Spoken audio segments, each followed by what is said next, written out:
예전에 제가 어렸을 때 보면 이제 목사님들이 이제 부활절 새벽 예배에 흰 양복에 백구두를 신었던 기억이 납니다. 제가 오늘 새벽에 제가 금요일 날 사실 그래서 이제 빨간색 넥타이를 맸었거든요. 그래서 주일 새벽에 내가 빨간색 넥타이를 말까 하다가 또 뭐 요즘 뭐 그렇게 하시는 분들이 있을까 하는데 우리 권사님들 딱 보니까 또 흰색 옷으로 이렇게 주님의 부활을 준비하는 모습에 또 의미가 있는 것 같고, 또 여기 부활절 새벽에 제가 우리 성도들 특별 새벽기도다 이렇게 하고 싶지만 또 이제 올해 하여튼 전반기는 안식의 의미가 좀 더 크니까 이렇게 말씀 안 드려도 또 이렇게 주일 새벽에 또 특별히 우리 부활절 새벽에 나오셔서 참 감사합니다. 검정 옷도 그런 의미로 지금 검정 옷 입으신 거죠, 그죠? 흰 옷도 그러시고, 노란 옷도 그렇고, 저 넥타이도 그렇고, 그렇습니다. 우리 부활의 기쁨, 이 부활의 은혜가 우리 사랑하는 성도들 가운데 정말 확신 가운데 있으셔서 우리 사랑하는 성도들이 어떤 일이 있어도 성도들이 믿음이 흔들리지 않기를 축복합니다. 왜냐하면 사랑하는 제자들도 또 예수님을 따랐던 수많은 여인들도 그 십자가 앞에 너무너무 많이 슬퍼하고 또 괴로워서 도망가기도 했습니다. 왜냐하면 부활에 대해서 확신하지 못했기 때문이죠. 예수님께서 부활에 대신 얘기를 수도 없이 말씀하셔도 그 말을 그들은 그때는 이해하지 못했습니다. 우리는 그러나 이해하고 있죠.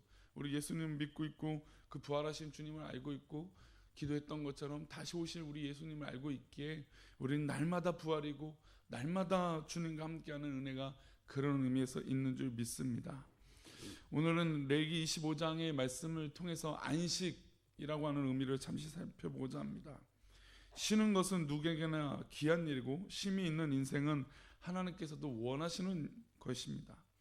사람들 중에 쉬라는 말을 싫어하는 사람은 없을 것입니다.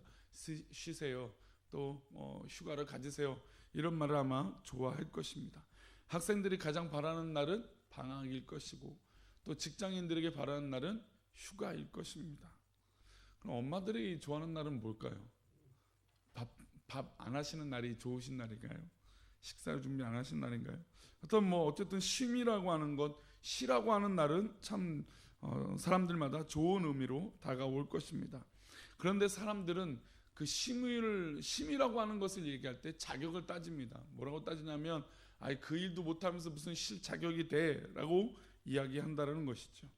그러나 하나님께서는 쉼의 자격을 논하지 않으신 줄 믿습니다. 안식일은 무조건 안식하고 안식년을 누림에 있어서 자격을 따지지 않는다는 것이죠. 즉 하나님을 믿고 하나님을 따르는 데 있어서 좌우 상 아래 하로 막론하고 모두에게 하나님은 쉼을 주신다는 것이죠. 사람만 안식하는 것이 아니라 모두 안식하게 하실까요? 땅도 안식하게 하십니다. 우리 2절 말씀을 그런 의미에서 다시 한번 읽어보겠습니다. 이스라엘 자손에게 말하여 이르라, 너희는 내가 너에게 주는 땅에 들어간 후에 그 땅으로 여호와 앞에 무엇하라고요? 안식하게 하라. 가나안 땅에 들어가게 되면 무조건 안식하라고 하셨습니다. 6년 동안 열심히 씨를 뿌리고 일을 하고 땅에 소출을 거둬 먹고 살다가 7년째 되는 땅에 그 해가 되면 안식하고 너희도 쉬라고 말씀하십니다. 고대 근동에 이런 법이 있었던 나라는 아무도 없었습니다. 열심히 일해도 먹기 살기 힘든데 7년째 되는 날에 쉬라는요, 사실 이것은 이해하기 어려운 것이었습니다.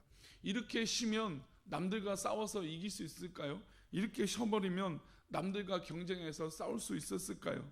하나님은 이스라엘 백성들이 그것을 고민하고 염려할 것을 또 알고 있었습니다. 그래서 20절의 말씀에 이렇게 말씀하시죠. 20절입니다. 만일 너희가 말하기를 우리가 만일 7째 해에 심지도 못하고 소출을 거두지도 못하면 우리가 무엇을 먹으려 하겠으나, 그러니까 이들이 이런 근심을 할 걸 하나님께서도 알고 있었다는 것이죠. 7째 해에 이렇게 우리가 뿌리지도 못하고 일하지도 못하면 우리가 어떻게 먹고 살아? 라고 하는 염려를 우리 하나님께서 미리 알고 계셨다는 것입니다. 그래서 우리가 염려하지 말라고 하는 이런 의미를 볼 때 우리 하나님께서 우리의 염려와 우리가 당할 고난과 우리의 모든 환난들을 이미 우리 하나님께서는 알고 계신다는 것이죠. 그래서 우리가 넘지 못할, 이기지 못할 시험이 있습니까? 없습니까? 없다라는 거죠. 우리는 다 이길 수 있는 은혜요 또 능력에 되는 그런 모든 과정인 줄 믿습니다. 그래서 당연히 이렇게 이스라엘 백성들이 묻는 거죠. 아니 어떻게 일곱째 된 날에 아무것도 안 하면 우리가 어떻게 할 수 있을까라고 하는 것을 이미 하나님은 알고 계셔서 해결책을 주십니다. 우리 해결책이 바로 21절과 22절인데요. 읽어보겠습니다. 21절 22절 내가 명령하여 여섯째 해에 내 복을 너희에게 주어 그 소출이 3년 동안 쓰게 족하게 하리라. 너희가 여덟째 해는 파종하려니와 묵은 소출을 먹을 것이며 아홉째 해에 그 땅에 소출이 들어오기까지 너희는 묵을 것을 먹으리라. 그러니까 하나님께서는 여섯째 내에 몇 년의 값어치를 더 주셨습니까? 3배를 더 주신 것이에요. 그러니까 인간이 생각할 때는 1년을 못하면 어떡하지? 1년 동안 못 뿌리면 그 다음 년도도 우리는 영향이 있을 텐데 하나님은 그것뿐만 아니라 그 다음에 그 다다음해까지도 예비해 주신다는 것입니다. 일곱째 해에 씨여야 하니까 하나님께서는 그에 먹을 것을 주고 여덟째 해는 씨를 뿌리고 파종해야 되니까 먹을 것이 없으니까 아홉째 해에 대해서 소출을 거두게 해주시는, 그래서 3년 동안 그 먹을 것을 족하게 해주시는 은혜가 있다는 것입니다. 이런 것을 볼 때 안식에 대해서 안식년에서 두 가지 의미를 볼 수 있어요. 한 가지는 하나님에 대한 절대적인 신뢰입니다. 쉰다는 것은 하나님을 절대적으로 쉬지 않으면 쉴 수가 없다는 것이죠. 우리가 주일을 포기합니다. 우리가 주일을 안식한다고 말하지만 주일은 때로는 포기하는 거예요. 세상 사람들은 놀러 가기도 하고 또 병원을 위해서 고침을 받기 위해서도 일요일을 활용하기도 하고 또 돈벌이를 위해서 활용하기도 합니다. 즉 세상 사람들은 이 주일을 그렇게 활용하고 있다는 것이죠. 그러면 그 세상 사람들과 비교했을 때 우리는 하루를 지고 있는 거예요.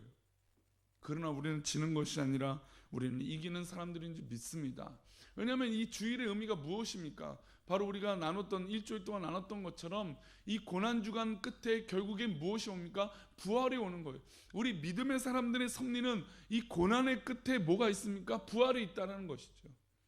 우리는 승리하는 백성들인 줄 믿습니다. 그래서 하나님을 절대적으로 신뢰하는 거예요.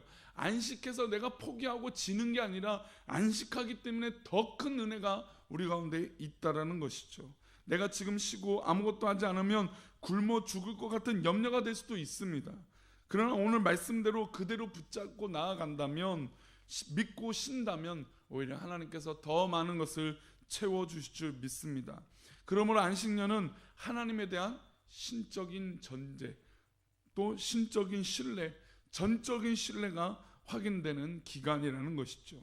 안식일도 마찬가지입니다. 세상 사람들까지 주일까지 열심히 돈 버는 그 사람들을 볼 때 우리도 그렇게 유혹을 받을 때가 있다는 것이죠. 그래서 예전 같으면 해도 정말 얼마나 우리 한국교회가 주일을 보수적으로 여겼습니까?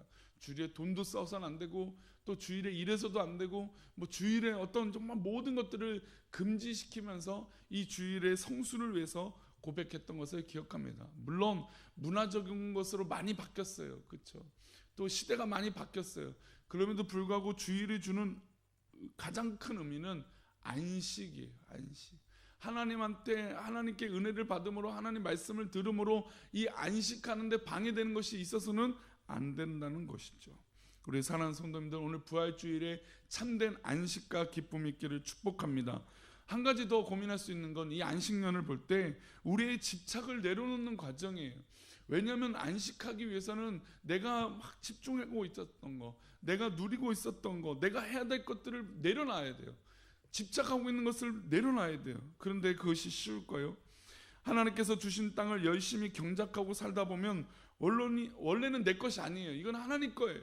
우리의 삶의 모든 것이 다 하나님 것이에요. 근데 내가 살다 보니까 누구 것처럼 여기게 됩니까? 내 것처럼 여기게 된다는 것이죠. 그러면 7년째 안식하게 되면 그 내 것으로 여겼던 것들을 다 내려놓게 돼요. 내 것이 아니라 누구 것으로 고백합니까? 하나님 것으로 고백하게 되는 것이죠. 주일도 이렇게 하나님께 예배를 드리면 이 시간이 내 시간이 아니라 누구의 시간으로 드려지는 것입니까? 일주일 동안 다 내 시간처럼 살았지만 이 주일만큼은 하나님의 시간으로 드리는 것이죠. 그러니까 일주일 동안 내가 어떤 삶을 살았는지 사실 저는 모르죠. 그러나 하나님 아세요. 일주일 동안 정말 내 마음대로 아마 우리의 삶을 살았을 거예요. 저도 마찬가지니까요. 그런데 이 주일만큼은 하나님 앞에 구별하는 것이죠. 그렇게 해서 내 모든 죄악의 습성들, 내 인간적인 모든 면들을 다 포기하고 내려놓고 이 주일만큼은 구별하고 깨끗해지고 정결해지기 위해서, 구별해지기 위해서 이 주일을 드린다는 것입니다. 특별히 오늘 주일 새벽에, 부활절 새벽에 나와 이 부활의 기쁨을 고백하며 예수 권세에 이기셨다라고 찬양하는 우리 사는 성도들에게 참된 안식과 참된 기쁨과 또 하나님께서 그러므로 말미암아 채워주시는 은혜가 있기를 축복합니다. 참 그렇습니다. 하나님, 이 예수 그리스도의 이 부활의 섭리가, 이 예수 그리스도의 은혜가 바로 그런 것 같아요. 내가 포기했더니, 내가 내려놨더니 오히려 하나님 채워주시고, 내가 죽었더니 오히려 하나님 살려주시고, 내가 하나님 앞에 엎드렸더니 우리를 일으켜 세워주실 줄 믿습니다. 이게 바로 하나님의 은혜요 부활의 기쁨이라는 것이죠. 오늘 마지막으로 맥체인 성경 읽기표 디모데후서 말씀을 보고 말씀 마무리하겠습니다. 디모데후서 4장의 말씀입니다. 디모데후서 4장 말씀, 4장 7절과 8절입니다.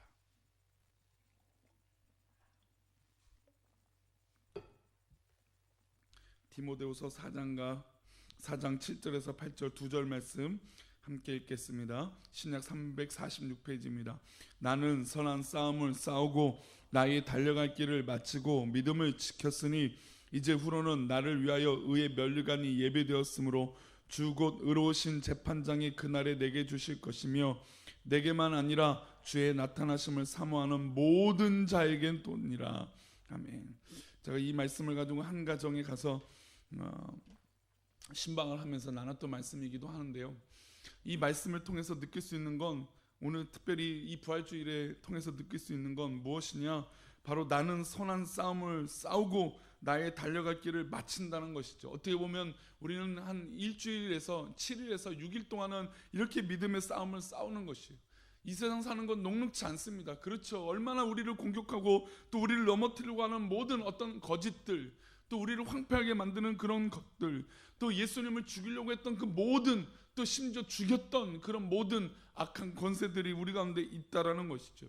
그러면 그 악한 권세에 맞서서 우리는 선한 싸움을 싸워 나가는 것입니다. 그리고 결국 우리의 믿음을 지켰습니다. 그러면 결국 어떻게 됩니까? 하나님 약속하시죠. 나를 위하여 의의 면류관이 예비되었다. 아멘. 우리 가운데 이 부활의 기쁨이 바로 의의 면류관인 줄 믿습니다. 우리 사랑하는 성도들 가운데 의의 면류관이 예비되었으니 일주일 동안 쌀 때 내가 너무 어렵고 괴롭고 힘들고 슬프다, 왜 또 나를 이렇게 공격하나 라고 하는 그런 상황이 있을지라도 믿음의 선한 싸움을 싸우시고 나의 달려갈 길을 마치고 믿음을 지키면 우리 하나님께서 우리에게 부활의 기쁨으로 산 소망의 예수 그리스도의 은혜로 의의 면류관을 허락하여 주실 줄 믿습니다.